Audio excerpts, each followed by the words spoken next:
continuing with in this video specifically we're continuing with the chapter which we've already started, therapeutic relationship. इसमें हमने क्या कर लिया, nature and process of psychotherapy हमने कर लिया, फिर टाइप्स ऑफ साइकोथेरेपीज हमने कर लिया. उसके बाद we were doing last video में by mistake I said that it was suppose to be हम साइकोथेरेपी स्टार्ट करने वाले हैं. दैट इज डिलीटेड टॉपिक, वो डिलीट हो चुका है. तो going to start with behaviour therapy. ठीक है, अब बिहेवियर थेरेपी क्या है? Behaviour therapy postulates at psychological distress. देखो ऑलरेडी आप ये सब पढ़ के आए हो, अभी अभी पढ़ कर आए हो. There are multiple additional information जो आपको इसमें मिल रही है, तो ट्राई टू कनेक्ट इट. अभी अभी पढ़ा है आपने in the previous video itself कि बिहेवियर थेरेपी क्या होती है. Now you are suppose to grab the insights out of it. Behaviour therapy postulate क्या करती है कि साइकोलॉजिकल डिस्ट्रेस हो क्यों रहा है, अराइज क्यों हो रहा है, कि फॉल्टी बिहेवियर पैटर्न्स एग्जिस्ट कर रहे हैं, थॉट पैटर्न्स एग्जिस्ट कर रहे हैं. ये फॉल्टी बिहेवियर और थॉट पैटर्न्स को ही चेंज करना है. It is therefore focused on the behaviour and the thoughts of the client.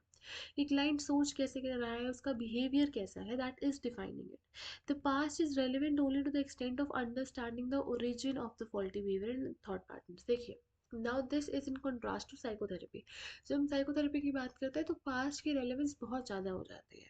Past में ही देखा जाता है कि कहाँ पर वो अनरिजॉल्व कॉन्फ्लिक्ट रह गया था. वेरएज जब आप बिहेवियर थेरेपी की बात करोगे तो हमें सिर्फ जब आइडेंटिफिकेशन करनी है फॉल्टी बिहेवियर थॉट पैटर्न की, at that point of time आपका पास्ट रेलिवेंट है, नहीं तो आपका पास्ट रेलिवेंट नहीं है.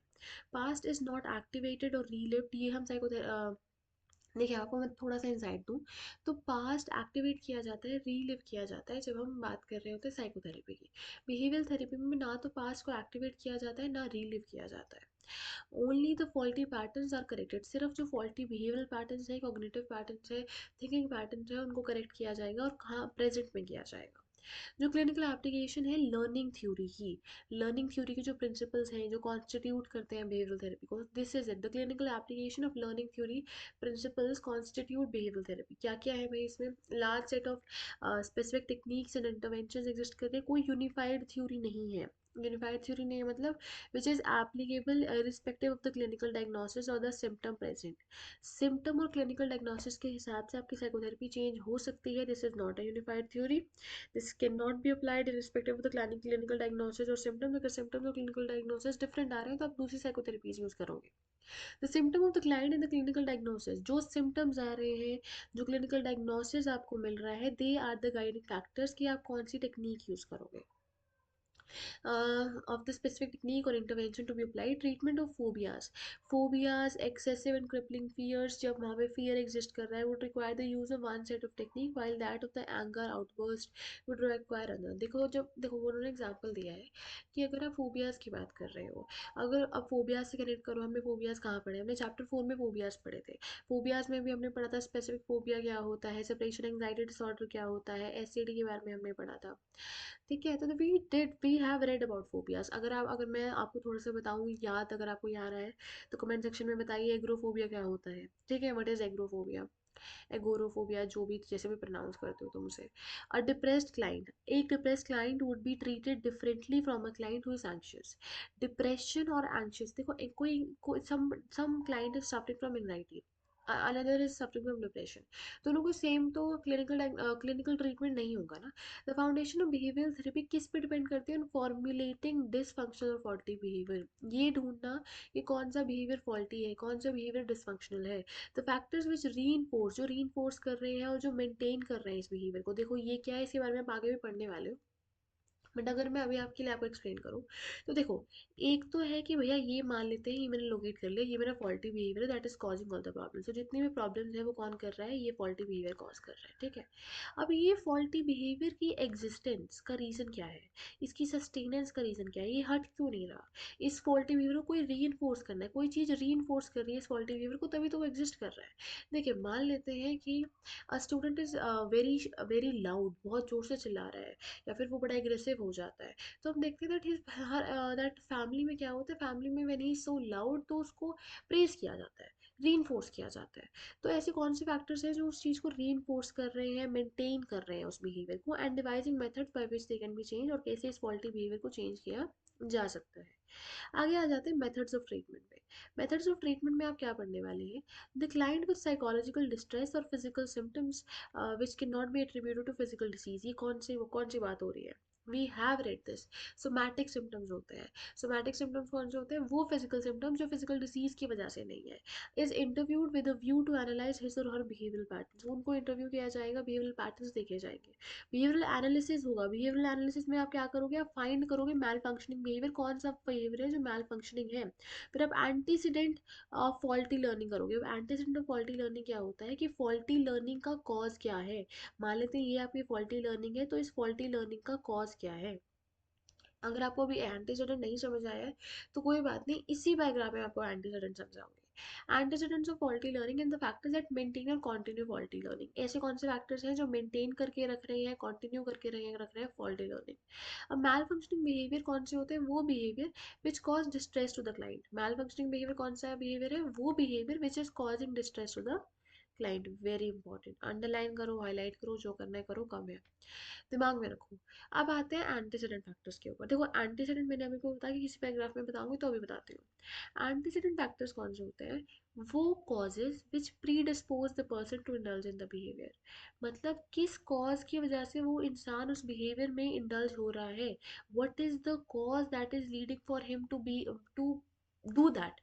वो एंटीसीडेंट पे फैक्टर हुआ। देखो अब बड़े कंफ्यूज होते हैं बच्चे इसमें, एंटीसीडेंट फैक्टर्स में और मैल फंक्शनिंग। आगे जो चीज़ें आ रही देखो क्या है। मान लेते हैं ये आपका बिहेवियर है, ठीक है, this is the behaviour which is problematic. Malfunctioning behaviour आपने निकाल लिया कि ठीक है malfunctioning behaviour. Malfunctioning behaviour क्या है? हमने अभी भी पढ़ा, वो बिहेवियर जो डिस्ट्रेस दे रहा है क्लाइंट को। अब ये this malfunctioning behaviour, what is the cause to it? The antecedent factors that causes which predisposes the person to indulge in that behavior, that is antecedent factors. उसके बाद maintaining factors कौन से? वो factors जो उसको persist करा रहे हैं, उस फॉल्टी बिहेवियर की परसिस्टेंस का रीजन है। एक की वजह से कॉज हुआ, ठीक है, वो रीजन में वो एग्जिस्टेंस में आया कि ठीक है this cause this particular behaviour to come into existence. अब ये परसिस्ट कर रहा है for a long pattern of time. Pattern of behaviour बन गया है। क्यों बन गया? क्योंकि मेंटेनिंग फैक्टर एग्जिस्ट कर रहा था। मेंटेनिंग फैक्टर को आप ऐसे समझ सकते हो, अज्यूमिंग अज्यूमिंग अज्यूमिंग अज्यूमिंग, मान लेते हैं यू आर सक्सेसफुल, ठीक है। अब आपका एंटीसीडेंट फैक्टर क्या था which caused you to start that business, that you wanted to help people out और you wanted to bring a positive change in society. Maintaining factor क्या था? कॉन्टिन्यूसली यू गॉट मोटिवेशन, उसकी वजह से देखो antecedent factor was the cause. Company आपने क्यों start की? क्योंकि somebody because you wanted to bring change in the society. Maintaining factor is that through out the process आपने आपने मेहनत करना छोड़ा क्यों नहीं? why did the hard work that you were doing persisted? because कोई मेंटेनिंग फैक्टर था, somebody was constantly reinforcing you. अब एग्जाम्पल देखो, मेरे एग्जाम्पल से बेटर होगा because I was telling you in a different circumstance. मैं पॉजिटिव वे में समझा रही थी। अब देखो क्या है, एग्जाम्पल है कि कोई there is a young person जिसने एक्वायर कर लिया है मैल फंक्शनिंग बिहेवियर, ठीक है। मैल फंक्शनिंग बिहेवियर किस चीज़ का? स्मोकिंग का। अब वो चाहता है कि वो he wants to get rid of smoking, ठीक है। अब बिहेवियरल एनालिसिस से आपको क्या पता चला? आपने इंटरव्यू किया, क्लाइंट को किया, उसके फैमिली मेम्बर्स को किया, तो आपको पता चला कि उसने स्मोकिंग कब स्टार्ट की? जब उसने एनुअल एग्जामिनेशन की प्रिपरेशन स्टार्ट की।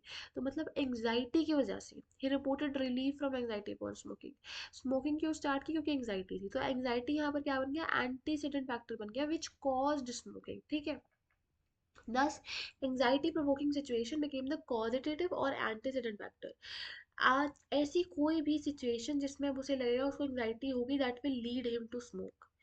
तो द एंटीसीडेंट फैक्टर कौन सा होगा? कि एंग्जाइटी प्रोवोकिंग, ऐसी कोई भी सिचुएशन जो उसको which is giving him anxiety becomes a causative और एंटीसीडेंट फैक्टर। अब उससे जो उसको रिलीफ मिल रहा है, now he is smoking right, अब उससे जो उसको रिलीफ मिल रहा है that is reinforcing him to smoke again, that is reinforcing to smoke again in a and in a anxiety provoking situation. तो the feeling of relief becomes a maintaining factor. जो relief की feeling है वो maintaining factor है that becomes a maintaining factor for him to continue smoking. अगर आप client की बात करो तो client has acquired the operant response of smoking. जो client है उसके पास क्या आ गया? operant response आ गया smoking का, which is maintained by reinforcing value of the relief from anxiety. Now this has become an operant response. The client has required an operate response of smoking की जब भी उसको एंग्जाइटी हो रही है तो उसको रीइंफोर्सिंग वैल्यू मिल रही है रिलीफ की, and that's why it has maintain that's why smoking has maintain throughout the years of his life. एक बार जब आपने फॉल्टी बिहेवियर देख लिया, once the faulty behaviour which causes distress आपने आइडेंटिफाई कर दिया, तो ट्रीटमेंट पैकेज चूज कर लिया जाता है।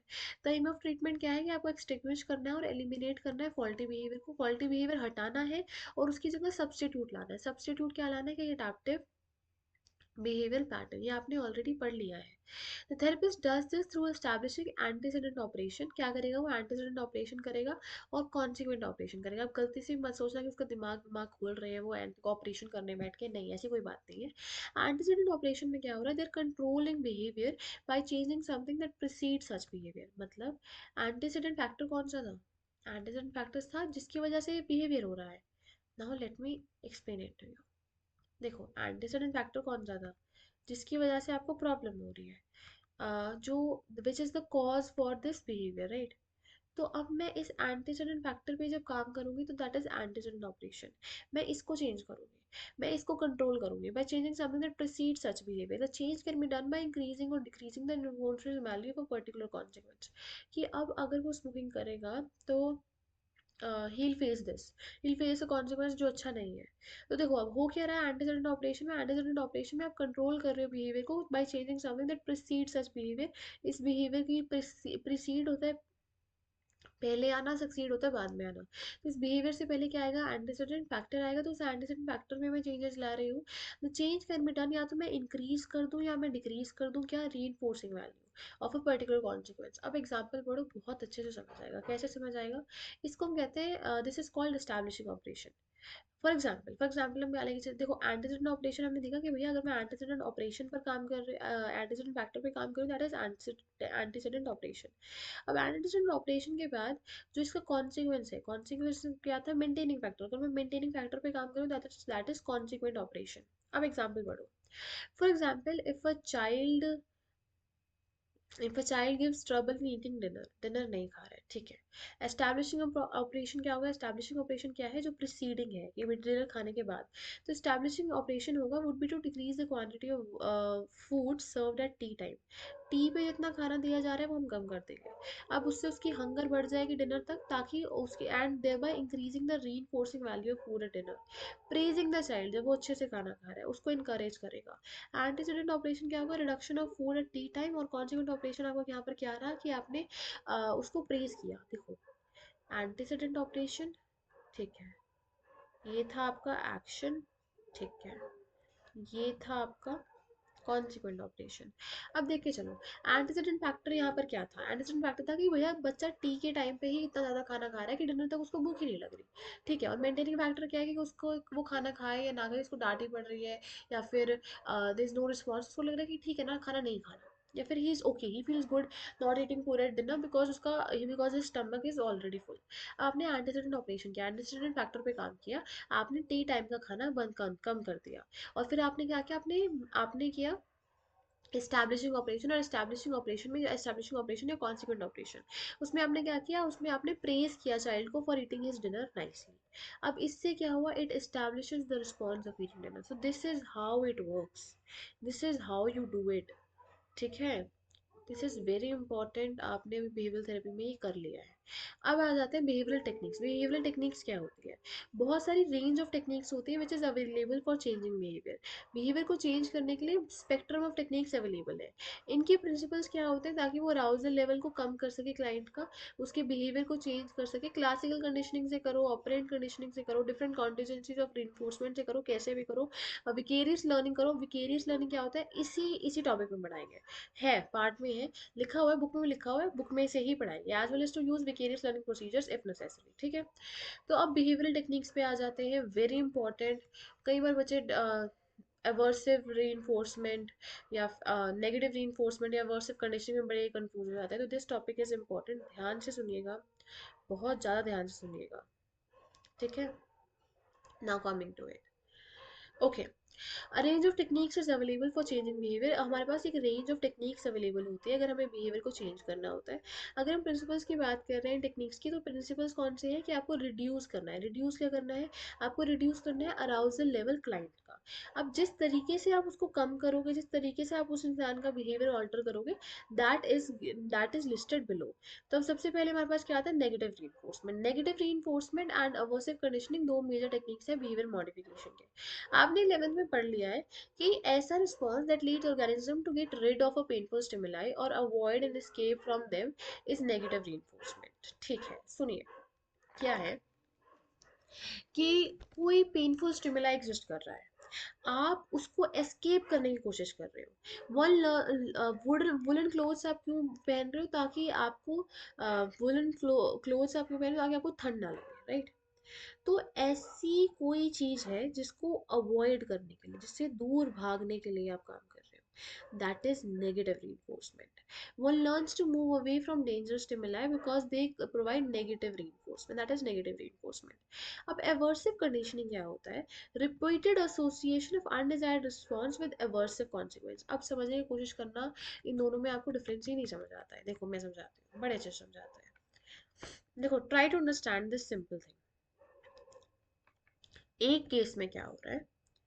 एक केस में हो रहा है हमारे पास कि कोई चीज एग्जिस्ट कर रही है, ठीक है, उससे दूर भागने के लिए, उसको अवॉइड करने के लिए, वो अनप्लीजेंट सिचुएशन को अवॉइड करने के लिए आप काम कर रहे हो, ठीक है। ठीक है, मान लेते हैं आपकी चल रही है साइकोलॉजी की, आपकी चल रही है लीगल स्टडीज की क्लास, ठीक है, लीगल स्टडीज की क्लास चल रही है। अब आपको वो क्लास नहीं पसंद, तो आपके पास ऑप्शन है, अगर या तो आप लीगल स्टडीज पढ़ो या साइकोलॉजी पढ़ो।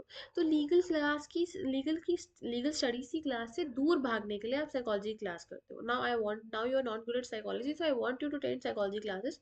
तो मैंने आपका टाइम टेबल ऐसे बनाया कि इस पीरियड में या तो आप लीगल पढ़ सकते हो या साइकोलॉजी पढ़ सकते हो। अब आपको, मुझे पता है कि आपको लीगल तो बिल्कुल ही नहीं पसंद, तो आप लीगल से अवर्जन है, उस लीगल से दूर जाने के लिए, क्योंकि वो लीगल नेगेटिव रीइंफोर्समेंट है, उस लीगल से दूर जाने के लिए आप क्या है, साइकोलॉजी क्लास में आए, ठीक है। Mission successful, very good. चलिए, दूसरे में क्या हो रहा है? दूसरे में मैं कह रही हूँ, अगर आप साइकोलॉजी की क्लास में नहीं आए, तो अगले पीरियड में आपको लीगल पढ़नी पड़ेगी। अगर आप साइकोलॉजी क्लास में नहीं आए, तो इस पूरे वीक आपको लीगल पढ़नी पड़ेगी। अगर आप साइकोलॉजी क्लास में नहीं आए, तो आपका लीगल का टेस्ट होगा। अगर आप साइकोलॉजी क्लास में नहीं है, तो आपको लीगल की प्रेजेंटेशन देनी पड़ेगी। या फिर अब देखो यहाँ पर हो क्या रहा है, यहाँ पर आप किसी चीज को अवॉइड करने के लिए काम कर रहे थे। यहाँ पर आप एसोसिएट कर रहे हो कि अगर मैं ये एक्शन करूंगा तो इसका रिएक्शन ये होगा, and now you don't like the reaction, that is aversive conditioning. ये सेकंड केस आपका क्या है, अवर्सिव कंडीशनिंग का है। मैं आपको कह रही हूँ, देखो एक क्या कह रही हूँ मैं आपको, लेट्स से लेट्स से कोई टेस्ट चल रहा है, आप उस टेस्ट से दूर भाग रहे हो, कोई और क्लास अटेंड करने जा रहे हो, ठीक है। दूसरे में अगर आपने वो क्लास अटेंड नहीं की, तो आपका टेस्ट होगा। Do you get it? What does it mean? What it means here is that यहाँ पर there is a negative reinforcement. There is a stimuli, to avoid that stimuli you are working. ठीक है, here there is an association of the stimuli and response, और उस association से आपको पता चलता है कि ठीक है, ये काम करूंगा तो ऐसा हो जाएगा। अब उसको अवॉइड करने के लिए आप काम कर रहे हो, ठीक है। आपने आपने देखा कि अगर मैंने पिछली बार लीगल का काम नहीं किया था, लीगल का होमवर्क नहीं किया था, तो I was asked to do my homework 5 times. मैंने अगली बार भी काम नहीं किया, I was asked to do my homework 5 times. तो आपने रिपीटेडली एसोसिएट कर लिया कि अगर मैं लीगल का काम नहीं करूंगा, then I have to write it 5 times. Now this is something that you associated in your mind and you don't want such a situation, तो इसलिए बाद में आप होमवर्क कर आओगे। This is aversive conditioning. अब यहाँ से पढ़ते हैं अवर्सिव कंडीशनिंग। अब यहाँ से पढ़ो कि आपने वुलन क्लोथ्स क्यों डाले, क्योंकि आपको कोल्ड वेदर वेदर नहीं पसंद, ठीक है। तो कोल्ड वेदर से बचने के लिए आप किसकी तरफ गए, वुलन क्लोथ्स की तरफ गए, ठीक है। अब one learns to way dangerous stimuli से बचने के लिए आप कहाँ गए, दूर गए, move away, this is negative reinforcement. Aversive conditioning क्या होता है? अवर्सिव कंडीशनिंग होता है when there is an repeated association, आप रिपीटेडली एसोसिएट कर रहे हो अनडिजायर्ड रिस्पॉन्स को एवर्सिव कॉन्सिक्वेंस के साथ। ये पहले तो रिस्पॉन्स भी अनडिजायर्ड है और कॉन्सिक्वेंस भी एवर्सिव है। एवर्सिव कॉन्सिक्वेंस से बचने के लिए यहाँ पे मैंने क्या कहा कि मान ले अगर आपने पिछली बार होमवर्क नहीं किया था, आपको 5 बार लिखना पड़ा, आपने फिर होमवर्क नहीं किया, आपको फिर से 5 बार लिखना गया। This is an aversive consequence. इस अवर्सिव कॉन्सिक्वेंस से बचने के लिए refers to repeated association of undesired response. Undesired response के मैं चाहती हूँ आप होमवर्क करो, आपने होमवर्क नहीं किया, मैंने आपसे 5 बार लिखवाया, आपने होमवर्क नहीं किया, मैंने आपसे 5 बार लिखवाया। तो मैंने आपके दिमाग में एक एसोसिएशन बनाई कि जो अनडिजायर्ड रिस्पॉन्स है आपका होमवर्क ना करना, और जो वर्सिव कॉन्सिक्वेंस है मेरा आपसे 5 बार होमवर्क लिखवाना, मैंने उसकी एसोसिएशन बनाई। फॉर एग्जाम्पल एल्कोहल को मिड इलेक्ट्रिक शॉक दिया, तो उसने एल्कोहल पीने को एसोशिएट कर लिया, एल्कोहल पीने को एसोशिएट कर लिया उसने किससे, माइल्ड इलेक्ट्रिक शॉक से। तो इस एसोसिएशन की वजह से जब भी वो एल्कोहल पिएगा तो उसे याद रहेगा कि ठीक है मुझे शॉक लग सकता है। While repeated pairing the smell of alcohol is aversive to the pain of the shock is associated with the person will give up alcohol. अब ये था आपका क्या, अवर्सिव कंडीशनिंग और नेगेटिव रीइंफोर्समेंट। अगर आप पॉजिटिव रीइंफोर्समेंट की बात करो तो वो डेफिसिट को इंक्रीज करती है। फॉर एग्जांपल कोई बच्चा होमवर्क रोज नहीं कर रहा, तो अब मैं पॉजिटिवली उसको रीइंफोर्स करेंगे कि मैं उसकी फेवरेट खाना बनाऊंगी जिसने उसने होमवर्क कर लिया। This is positive reinforcement. अगर आपने काम कर लिया तो I give you a candy, I give you a chocolate, that is positive reinforcement. Positive reinforcement of food increases the behavior of doing homework at the appointed time. Person with behavioral problems can be taken can be given, देखो अब आपके पास token economy आ गया। Token economy क्या आ गया, देखो यहाँ पर तो पॉजिटिव reinforcement में जो डायरेक्टली हो रहा था, डायरेक्टली क्या हो रहा था, आपने होमवर्क किया, मैंने आपके लिए बड़ा अच्छा सा खाना बना दिया, वेरी गुड भाई, पॉजिटिव reinforcement। आपने होमवर्क किया तो मैंने आपको एक टोकन दिया, आपने फिर से होमवर्क किया, मैंने आपको एक टोकन दिया, और जब आपके पास ऐसे 5 टोकन हो गए तो I took you to a restaurant, और जब भी आपके पास 5 टोकन हो जाएंगे तो I take you to a restaurant. तो यहाँ पर हो क्या रहा है, person with behavioural problems can be given token. Token उन्हें दिया जा सकता है एज अ रिवॉर्ड जब भी वो वांटेड बिहेवियर करें। अब टोकन को कलेक्ट किया जा सकता है और एक्सचेंज किया जा सकता है फॉर अ रिवॉर्ड। जैसे मैं यहाँ पर उसको क्या है, रेस्टोरेंट लेके जा रही हूँ, such as an outing for an patient और ट्रीट फॉर द चाइल्ड, इसको हम क्या कहते हैं, टोकन इकोनॉमी कहते हैं। अब फिर आगे आ जाते हैं अनवांटेड बिहेवियर, और देखो डिफरेंशिएटेड रिफोर्समेंट। डिफरेंशिएटेड रिफोर्समेंट क्या होते हैं कि जो अनवांटेड बिहेवियर है उसको रिड्यूस कर रहे हो और वांटेड बिहेवियर को इंक्रीज कर रहे हो साइमल्टेनियसली, दोनों काम साथ साथ हो रहे हैं। देखो पॉजिटिव रीइंफोर्समेंट में आप क्या कर रहे हो, आप वांटेड बिहेवियर को इंक्रीज कर रहे हो, ठीक है, वेरी गुड। नेगेटिव रीइंफोर्समेंट या वर्सिव कंडीशनिंग में आप क्या कर रहे हो, आप अनवांटेड बिहेवियर को डिक्रीज कर रहे हो, ठीक है। जब आप दोनों काम साथ में करो that is differential reinforcement. Positive reinforcement हो रही है वांटेड बिहेवियर के लिए, नेगेटिव रिइंफोर्समेंट हो रही है अनवांटेड बिहेवियर के लिए। Attempted together may be one such method, या तो आप दोनों कर लो या फिर आप सिर्फ अच्छे काम के लिए पॉजिटिव रिइंफोर्समेंट दो और बुरे काम को इग्नोर कर दो, दोनों इक्वली इफेक्टिव है। The other method is to positively reinforce the wanted behaviour, positively आप रीइंफोर्स कर रहे हो वांटेड बिहेवियर को, इग्नोर कर रहे हो अनवांटेड बिहेवियर को। The latter method less painful होता है पर इफेक्टिव उतना ही होता है। फॉर एग्जाम्पल मान लेते हैं कोई लड़की है जो सल्क करती है, जो क्राई करती है जब उसको सिनेमा नहीं लिया जाता, whenever she asked to go to the cinema, अब उसे नहीं लेके जाते तो she is crying, she is throwing a tantrum. The parent को इंस्ट्रक्ट किया जाता है to take her to the cinema अगर वो ना रोए और सल्क करे, और उसको नहीं लेके जाना अगर वो नहीं करती तो this is what, this is your differential में आप दोनों कर रहे हो ना, डिफरेंशियल रीइंफोर्समेंट में दोनों कर रहे हो। पॉजिटिवली रीइंफोर्स कर रहे हो डिजायर्ड बिहेवियर को और नेगेटिवली रीइंफोर्स कर रहे हो अनडिजायर्ड बिहेवियर को। फर्दर क्या हो रहा है, जो पेशेंट है उसको पेरेंट को इंस्ट्रक्ट किया जा रहा है कि जब वो रोए तो उसको इग्नोर कर दो, मतलब नेगेटिव रीइंफोर्समेंट ना दो, और जब वो पोलाइटली आस्क करे तब उसको आप सिनेमा ले जाओ। This increases and unwanted behaviour of the crying and sulking decreases. You read about phobias and irrational, अब सिस्टमैटिक डिसेंसिटाइजेशन की बात आ रही है, इसको मुझे एक्सप्लेन करना है तो आप थोड़ी ध्यान से समझिए।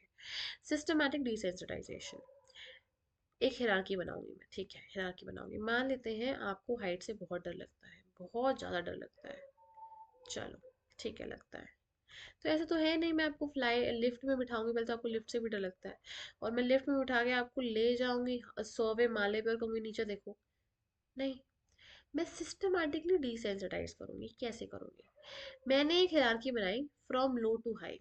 हाईएस्ट पे मैंने क्या लिखा कि मैं आपको बिल्डिंग के ऊपर लेके जा रही हूँ which is very heighted.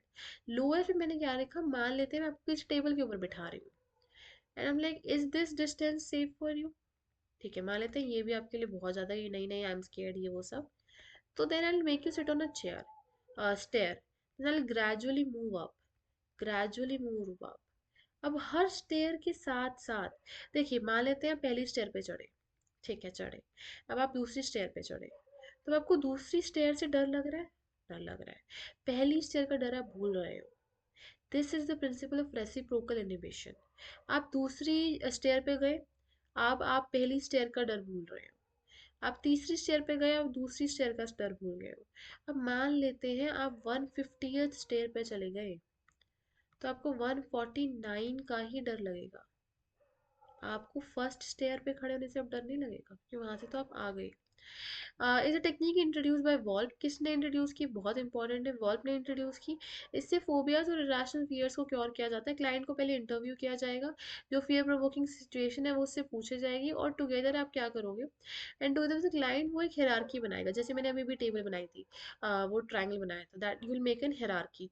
Hierarchy में लास्ट बॉटम में आप क्या रखोगे, anxiety provoking, with least anxiety provoking, जिसमें आपको लीस्ट एंग्जाइटी मिल रही है, मतलब द फर्स्ट है एट द बॉटम। और जो थेरेपिस्ट है वो ग्रेजुअली रिलैक्स करेगा क्लाइंट को, उसको कहेगा थिंक अबाउट।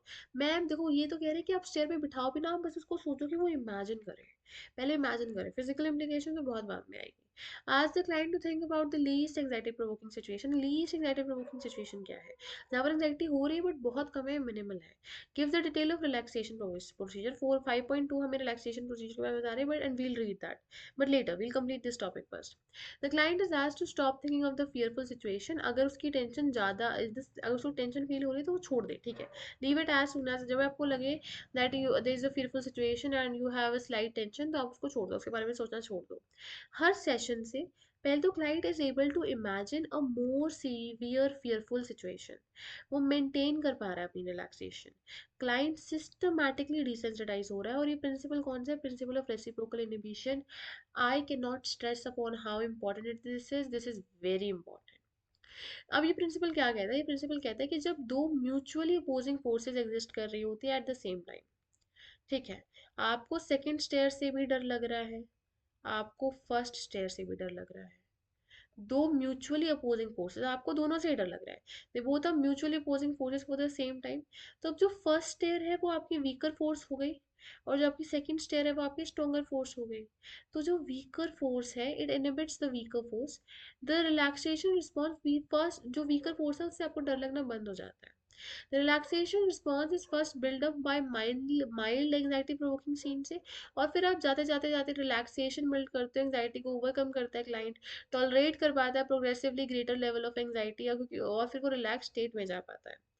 अब this is principle reciprocal inhibition which is a part of systematic desensitization. Now coming to last which is modelling. Modelling क्या होता है, और विकेरियस लर्निंग भी इसी में है, मैंने कहा था विकेरियस लर्निंग में इसमें पढ़ेंगे। मॉडलिंग क्या होता है, देखो बिहेवियरल थेरेपी में कहा कि भैया फॉल्टी कॉग्निशन पैटर्न है। अब फॉल्टी कॉग्निशन पैटर्न है, फॉल्टी बिहेवियरल पैटर्न है, क्योंकि आपने मैलअडैप्टिव लर्निंग थी, कंडीशनिंग आपकी फॉल्टी थी। तो मॉडलिंग में क्या होता है, जब इंसान देख कर सीखता है, he learns to behave in a certain way by observing the behaviour of role model. उस रोल मॉडल का बिहेवियर ऑब्जर्व करके वो सीख रहा है। थेरेपिस्ट जो इनिशियली एक्ट कर रहा था as a role model, therapist क्या है, रोल मॉडल बन रहा है, उस द वे ही is acting the client also learns to act. Vicarious learning क्या होता है, कि आप लर्न कर रहे हो ऑब्जर्व करके, मॉडलिंग ही, बट जब भी आप लर्न कर रहे हो, मान लेते हैं मैं क्या हूँ, थेरेपिस्ट हूँ, and whenever you are doing an action and learning from me my action, तो मैं आपको रिवॉर्ड भी दे रही हूँ, that is vicarious learning. In behaviour client gradually acquire करता है बिहेवियर ऑफ द मॉडल।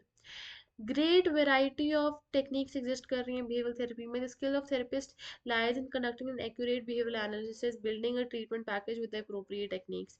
ये डिपेंड करता है कि कितना थेरेपिस्ट कितना टैलेंटेड है, किस लेवल तक वो बिहेवियर एनालिसिस कर सकता है, कैसा ट्रीटमेंट पैकेज बना सकता है, अप्रोप्रिएट टेक्निक चूज कर सकता है नहीं कर सकता है। And we taken this video really long, but I think we have done this and we done this really nicely. तो हमने बिहेवियरल थेरेपी कर ली है, हमने देख लिया कि एंटीसीडेंट फैक्टर्स क्या होते हैं, मेंटेनिंग फैक्टर्स क्या होते हैं, एंटीसीडेंट ऑपरेशन क्या होता है, कॉन्सिक्वेंट ऑपरेशन क्या होते हैं, नेगेटिव रीइंफोर्समेंट अवर्सिव कंडीशनिंग आपने कर ली, positive reinforcement token economy differential reinforcement, systematic desensitization, and we've also done with modeling and principle of reciprocal inhibition. अगली वीडियो से to start with cognitive therapy, very important. यहाँ से बहुत सारे questions बन कर आते हैं, बहुत सारे क्वेश्चंस बन के आते हैं। There are lot of questions regarding the case based studies, और हाँ इसमें बहुत सारी चीज़ें विच इज एरन बैक यहाँ पे बहुत इंपॉर्टेंट आ जाते हैं। कोर्स स्कीमाज वाला क्वेश्चन मैंने बहुत जगह देखा हुआ, this is really important topic, तो you should study that and be attentive. Meet you in the next class.